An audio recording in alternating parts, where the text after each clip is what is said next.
My colleague Eva, who had suffered a terrible accident, was working with her head down, avoiding people's eyes. Suddenly, an inappropriately loud laugh disrupted the somber atmosphere of the office. "Look at that battered face. You're like a monster. Monsters shouldn't come to the office, haha." The unreserved loud voice of our boss, Kevin, struck her heart like a sharp arrow. Ava, who had been holding on until the last moment, finally couldn't hold back and started to shake her shoulders slightly.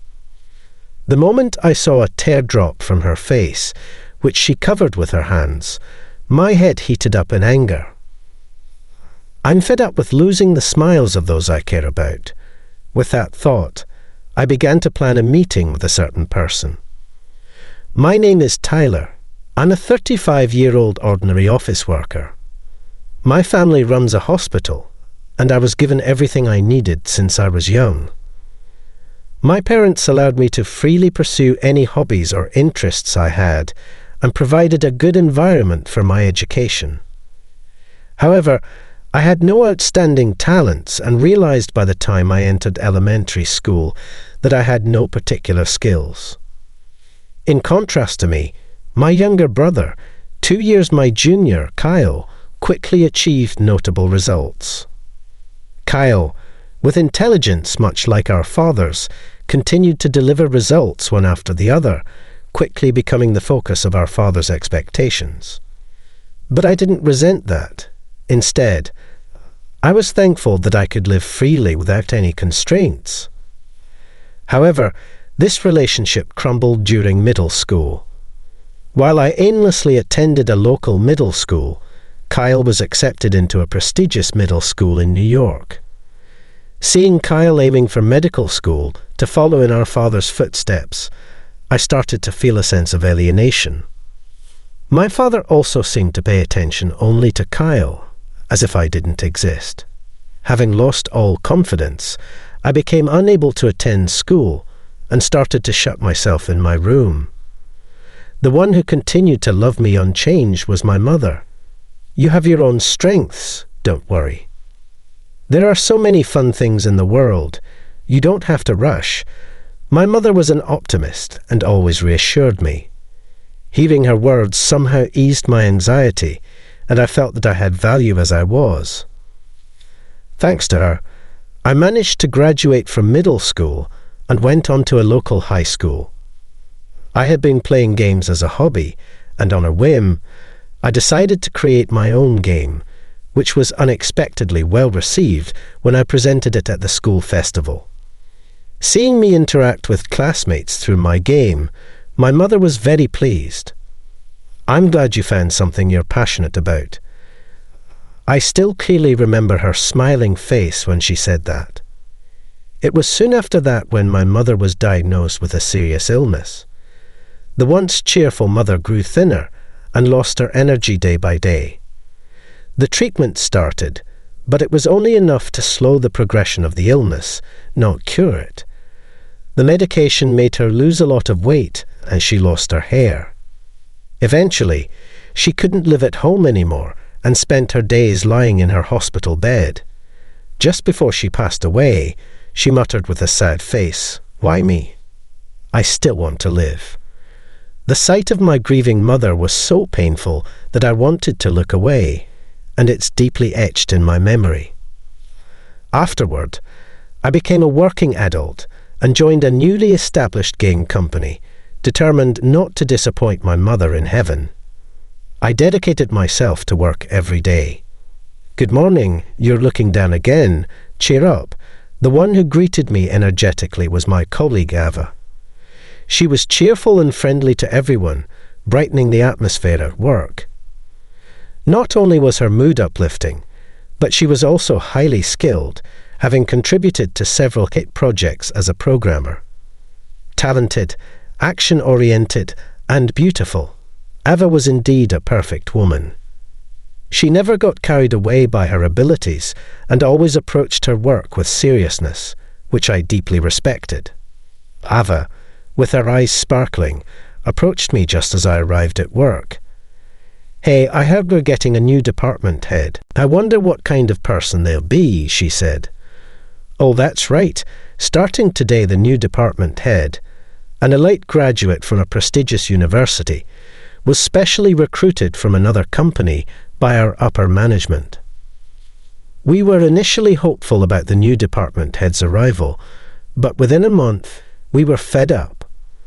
The department head, named Kevin, was in his prime working years in his 40s. However, he seemed quite confident in himself and never tried to hide his attitude that he was superior in any situation. "I'm the reason this company's performance improved. Stop complaining and just follow the orders." With an annoyingly loud voice and a pompous attitude, he ordered his subordinates around. Because of Kevin's habit of asserting his superiority at every opportunity, the previously relaxed atmosphere of our workplace gradually became tense and uncomfortable. Kevin, without considering the situation on the ground, kept bringing in more work. As a result, the employees were forced to work tirelessly, ending up with daily overtime. Despite this, since the numbers showed an increase in the department's sales, the upper management praised Kevin. This led to a vicious cycle where Kevin's attitude became even more arrogant, and his unreasonable demands on his subordinates continued unabated. It would have been tolerable if he was competent, but when Kevin came along with me to meet a client, insisting on his superiority even there, it ended terribly. During the final discussions with the client, Kevin interjected, "What? You can't even handle this level of work and outsource it to us?" Kevin, as usual, looked down on the client with his condescending attitude. The moment my face turned pale and the client became furious, announcing the deal was off happened simultaneously. Years of trust I had built with the client were destroyed by a single comment from Kevin. "How could you do this?" This client was supposed to work with us for the next 10 years. I protested to Kevin when we got back, but he nonchalantly retorted, "What's the point of any plan if it doesn't make money? It's a waste of time." Talking to such a small client, Kevin seemed completely unconcerned about the broken deal being his fault. "The company's profit comes first. This is the problem with you. I've been working hard to earn that client's trust. You've made all that effort go to waste because of your actions, Kevin." Kevin glared at me menacingly as I protested impulsively. "If you're going against me, you better be prepared. I can always complain about your work attitude to upper management." Kevin's veiled threat of punishment made me bite my lip and fall silent. After my mother's death, my performance at the company was all that supported me, having never been recognized by anyone else. Yet the frustration only grew, having to work under such an irresponsible boss. I wanted nothing to do with him anymore, but the pain of having to see his face every day at work was unbearable. Since then, I've been careful to avoid working with Kevin as much as possible, but he kept causing trouble for other subordinates as well. He wouldn't bother to learn document preparation or administration procedures, saying such simple tasks should be done by subordinates, and dumped everything on us. At times, he would even take documents without asking, including taking documents containing sensitive personal information to another company. It nearly turned into a major crisis, but Ava, who was with him at the time, apologized profusely. Thanks to her, the situation didn't escalate, and it was resolved within our department, but it could have easily become an emergency that threatened the company's existence. Yet, Kevin continued his defiant attitude without admitting any fault. Preparing easy-to-understand materials for the supervisor is the subordinate's job. It was almost a big crisis because of your lack of attentiveness.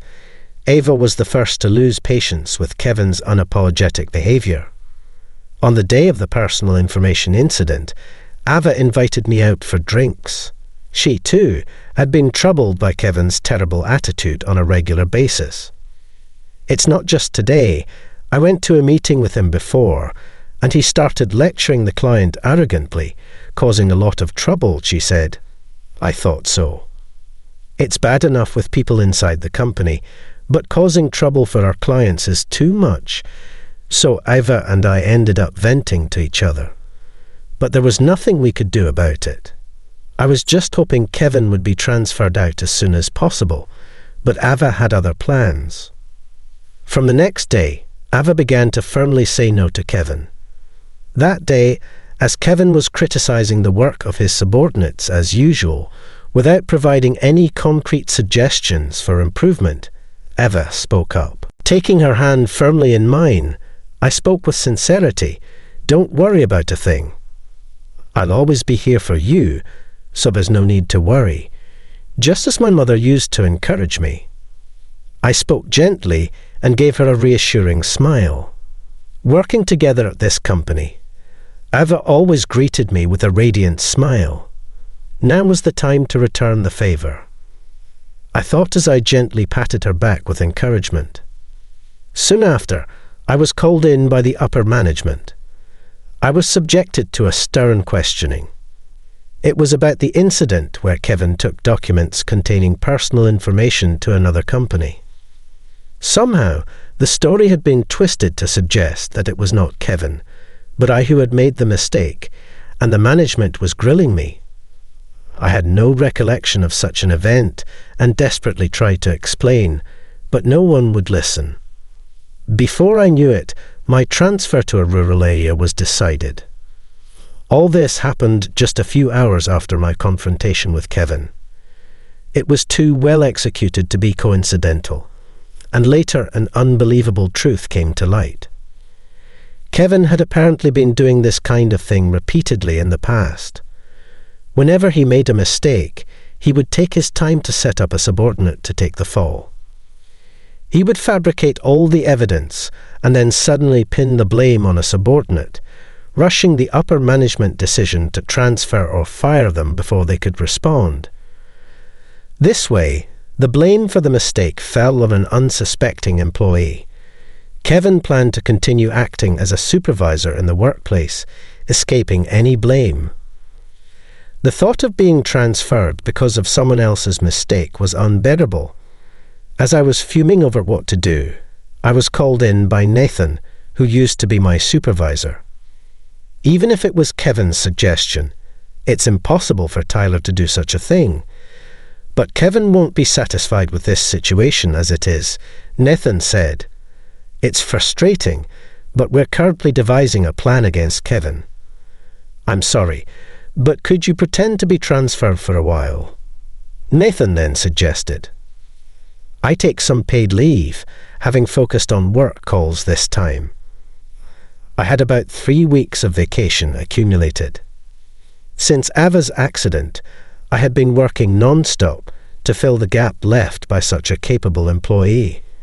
Encouraged by Nathan's words to think of it as an extended break, I accepted the proposal. As I was about to leave the company, Nathan quietly informed me of something else.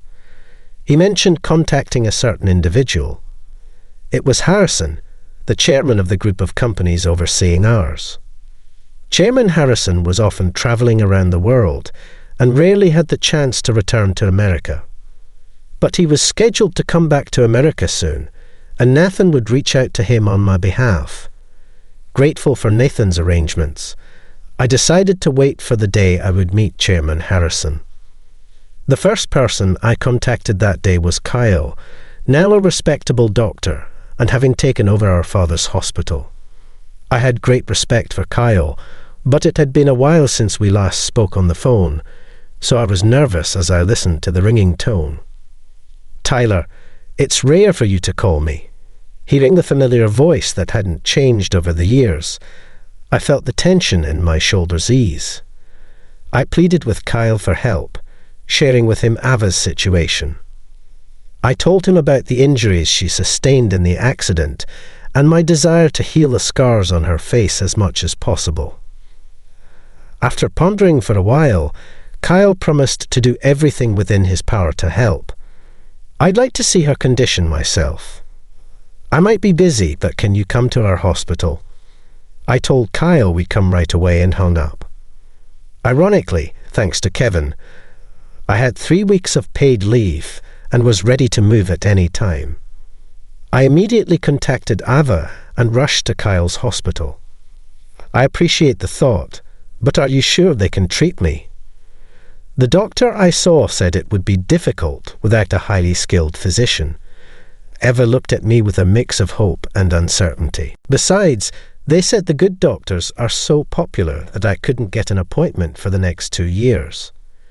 No problem. I'm sure it will be fine. The doctor she mentioned was probably Kyle. Kyle is a skilled plastic surgeon who has treated thousands of cases of scars, burns, and injuries. As the scars and indentations are carefully treated, the patient's expressions brighten. Kyle once said that seeing their smiles is the greatest reward of all. Supporting a worried Ava, we hurried to the hospital where Kyle was waiting in a consultation room. Kyle carefully examined Ava's facial injuries and nodded confidently. It's okay. There's no damage to the bones, and the damaged nerves around the mouth can be carefully repaired with surgical suturing. Let's schedule you for surgery. Encouraged by his confident words, Ava looked up in surprise, straightening her back with the vivacity she had before the injury. She finally showed a smile. Once the hospital stay and surgery were scheduled, we discussed the plans on our taxi ride home. I thought I'd have to live with this face forever, but the thought of being able to return to how I was before makes me so happy. Seeing Eva's spirits lifted, I too felt relieved. Thanks to Kyle, she was able to look forward again.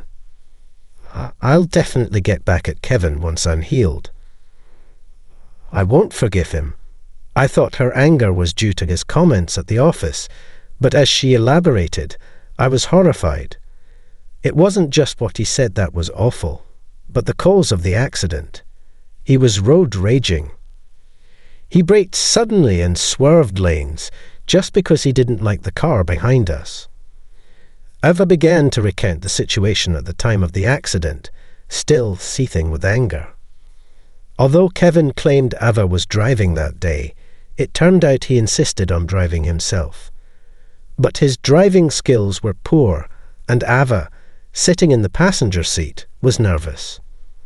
At one point, Kevin sneezed and accidentally hit the brakes. The sudden braking during the drive led to the car behind them honking lightly. However, Kevin, mistaking it for provocation, became furious. He started braking abruptly and swerving to obstruct the lane change of the car behind, thinking of retaliating. Eva tried to calm Kevin down and offered to drive instead, but his pride wouldn't allow him to stop his reckless driving, saying he was just teaching a rude person a lesson. As a result, distracted by the car behind, Kevin caused an accident, but covered up the fact that he was driving during the investigation, just as he always did at work. He pinned blame on his subordinate. Upon hearing that, I acted quickly. I checked the dash cam footage from the company car involved in the accident to find the relevant footage. With all preparations complete, I awaited the day of reckoning, feeling relieved. Meanwhile, with Ava and me absent from the company, Kevin was visibly in a better mood. If you defy me, you'll end up like Tyler and Ava, unable to stay in the company, he threatened, harassing any employee he disliked.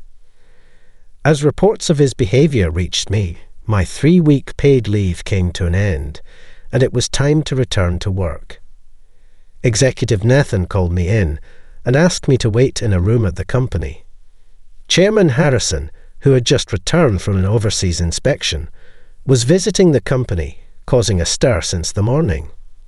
Kevin, on the other hand, was eager to meet Chairman Harrison and promote himself, pacing near the office. When Chairman Harrison arrived, he began chatting with Nathan. Kevin, having no business there, hovered nearby, desperate for attention. After about 10 minutes of conversation, Chairman Harrison turned to Kevin with a surprised expression as if he had just noticed him. "So, you're the famous Kevin I've heard about, an elite graduate from a prestigious university. I hear I've been told your department has seen a significant improvement in performance." "Thank you very much." Even Kevin, as self-centered as he is, seemed unable to behave recklessly in front of the chairman of the group company. If an employee as capable as you can get along well with that person. Chairman Harrison's words trailed off, leaving an air of expectation in the room. "I'm sure you'll achieve great results together. After all, that person is one of the most promising talents in our company," Chairman Harrison said, intentionally leaving Kevin puzzled. With an exaggerated gaze around the room, he then grew stern as he pressed on. "It seems my grandchild is nowhere to be seen here." Kevin, not knowing who he was referring to, started to sweat and panic. Chairman Harrison lowered his voice and interrogated him. "Your grandchild works at this company, Kevin." Trembling and sweating profusely at the menacing tone of Chairman Harrison's voice, Kevin was at a loss for words. That's when I, who had been waiting in the next room, made my appearance.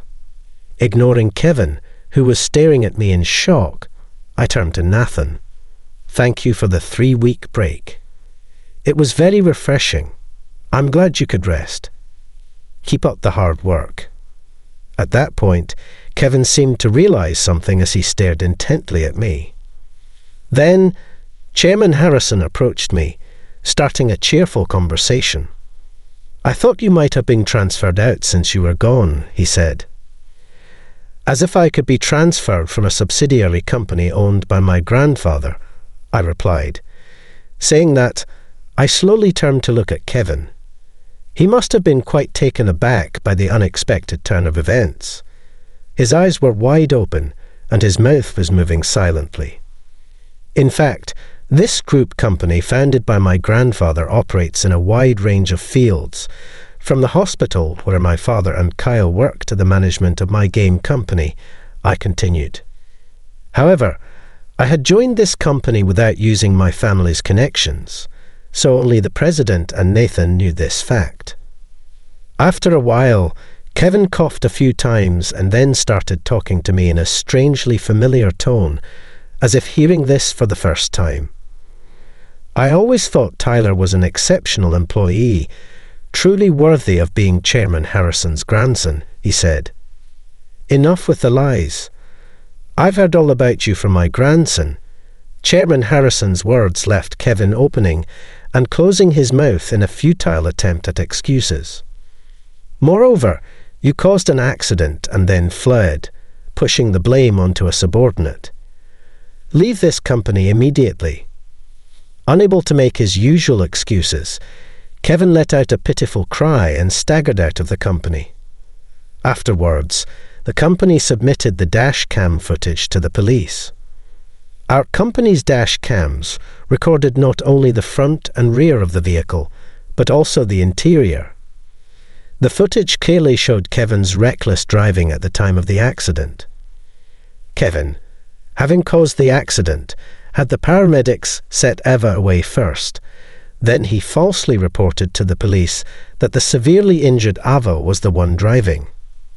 Normally, such a thing would be difficult to cover up, but it turns out Kevin's uncle holds a significant position within the police force and tried to sweep it under the rug.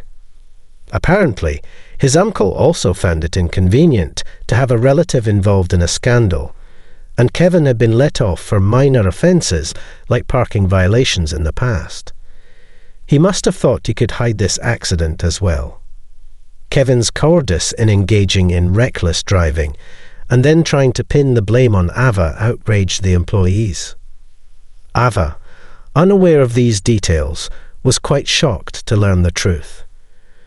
Preoccupied with her facial scars, she never dreamed she would be made responsible for the accident. It was all a part of Kevin's despicable scheme to evade responsibility. As a result, Kevin was arrested by the police with evidence against him and his attempt at malicious evidence tampering. He was expected to face severe punishment. The last time I saw him, Kevin had lost the confidence he once had and looked gaunt and pale, a shadow of his former self. I hope he spends the rest of his life facing up to the crimes he committed and doing his best to make amends. Afterwards, I visited Eva post-surgery to support her through her recovery. Though she may not have returned completely to her former self, she now smiles at me without hiding her face. Her bright expression was just like the Eva I knew before. I've never been more grateful to have a skilled plastic surgeon as a brother. Furthermore, Eva's surgery led me to reconnect with my family from whom I had been estranged. To my surprise, my father and Kyle had purchased the games I was involved in. "Your games are really interesting," Kyle said, the skilled plastic surgeon engrossed in my creation, which brought a laugh to my lips. Feeling previously alienated, I now realized my family had always been waiting for me despite my avoidance. This connection was all thanks to Ava. Now Ava's beauty has fully returned to her face. "Tyler, you're my saviour." "Thank you so much," she said, extending her hand, which I gladly took. As we looked into each other's eyes, we both smiled, our cheeks relaxing in unison.